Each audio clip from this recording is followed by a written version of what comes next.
근데 중요한 게 거기서 이승만 대통령이 뛰어났던 것이 공화국을 설립했다는 게 이게 문제가 중요해요. 또 하나는 공산당 편에 들지를 않고 미국을 맨주로 하는 이 자유진영 편을 들었다는 거. 그쪽으로 속했다는 거.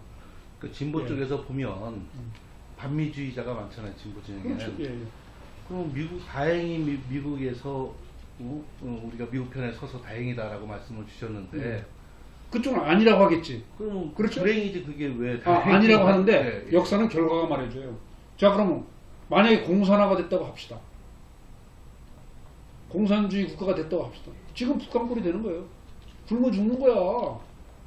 결과를 놓고 보니까 그때 이승만 대통령이 바로 정확하게 판단하셨고 깊은 통찰력으로 국가를 건설했구나. 이게 나오는 거예요.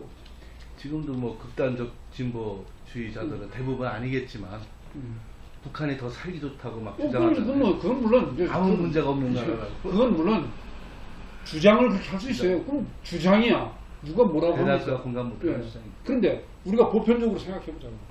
북한 가서 살라 그러면 아무도 살 사람 아무도 없어요. 살진 않아요. 실제 북한, 그럼 당신이 그렇게 좋은 북한 가서 살으라고 하면은 자기들 북한에 안 간대. 왜? 서울에서 자기들은 과업 있대. 뭐냐? 할 일이 있고. 혁명이라 이거야. 예. 그러니까 자기들이 여기서 산대. 그러니까 여기서 온갖 혜택과 모든 걸 다 누리면서 머리는 딴 데가 있는 거예요. 그러니까 이것은 이 세상사의 흐름, 이거는 어떤 게 옳다 그러다가 없어요.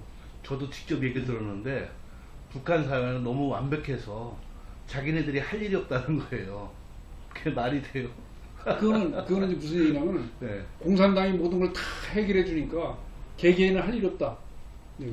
이건 이제 그걸 또 저기 하려면은 이 전체주의와 이 공산주의 이것도 무지하게 복잡해집니다. 이건 그 정치 철학에 관련된 문제이기 때문에 이거 얘기 다 하려면 힘들고, 그래서 원래 다시 돌아가면은 이승만 대통령이 공산주의자들하고는 같이 저기에서 독립이 안 된다라고 하는 걸 판단하고, 여기가 공산화 되기 전에 빨리 국가를 건설해야 되겠다라고 하는 판단에서 그 작업을 한 거예요. 근데 공화국으로 했고 저기 한 거죠.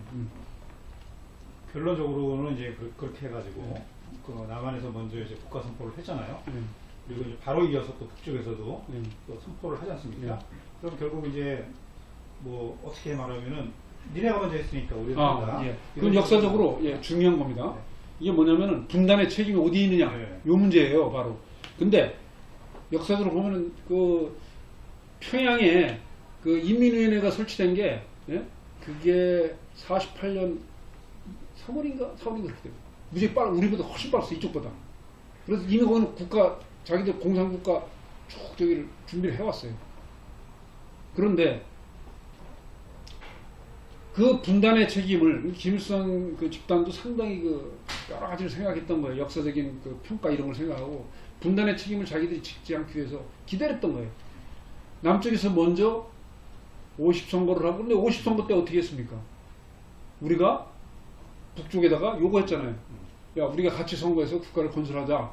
그래서 유엔 감시단이 그리를 건너갈 테니까 선거 체제를 좀 투표 선거를 해야 되니까. 그런데 북쪽 그 인민회, 공산당 인민회에서 뭐라고 합니까? 그게 처음에는 거기가 이제 북조선 노동당이죠. 나중에 조선노동당 바뀝니다만 북노당. 거기서 거절하잖아요. 자기들은 그렇게 안 하겠다 이거예요. 그 무슨 얘기냐? 소위 민주공화국으로 하지 않겠다는 거예요, 나라 건설을. 그렇게 됐던 거예요. 그러고 자기들은 사실은 먼저 북한이 국가 건설을 자기들이 착수를 했어요. 자기들 그 공산주의 식대로 그 나라를 만들겠다고 착수했는데, 분단의 책임을 벗어나기 위해서 남쪽에서 정부가 수립되기를 기다렸던 거예요. 그래 8월 15일 날 여기서 딱 하니까 9월 9일 날 저쪽에서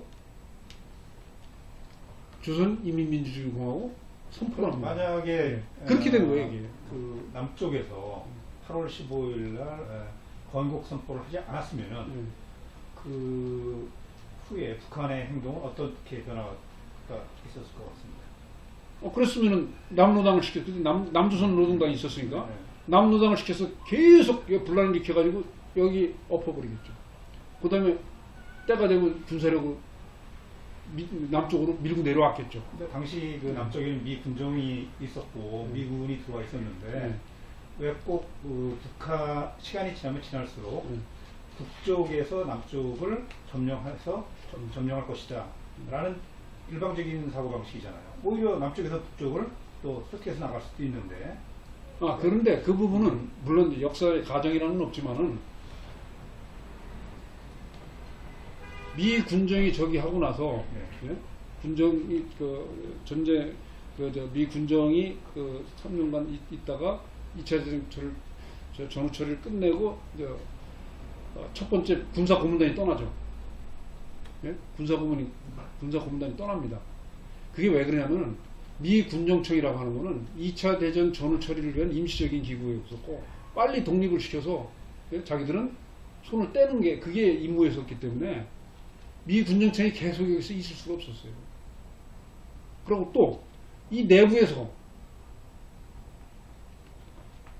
북쪽도 마찬가지고 남쪽도 마찬가지고 이제 우리 독립할 테니까 빨리 나가라. 그 독립 기운이 계속 있으니까 그건 어쩔 수 없었어요. 그러니까 미국으로 봐서는 그 당시에 빨리 이쪽에 국가를 건설하게끔 해주고 자기들이 떠나는 게 그게 그건 이제 북쪽에서도 소련군도 마찬가지예요. 근데 소련은 먼저 철수를 했어요. 먼저 철수를 했어요. 왜? 김일성이라는 사람을 딱 세워놓고 거기 그 소비에트식으로 인민민주주의 그 시스템을 만들어 놓고 자기들은 철수를 했어요. 하나의 시스템을 완벽하게 갖춰놓고 그렇지. 그러고 꼭두가 세로 확실한 꼭두밭을 그다음에 심어놨으니까 그래놓고 원격 조정이 그 재미난 게 거기는 빨리 철수를 할 수가 있었던 것이 거기는 바로 뒤에 아니에요. 바로 그 얼마 떨어지지 않았으니까 무슨 있으면 금방 들어올 수가 있었단 말이에요.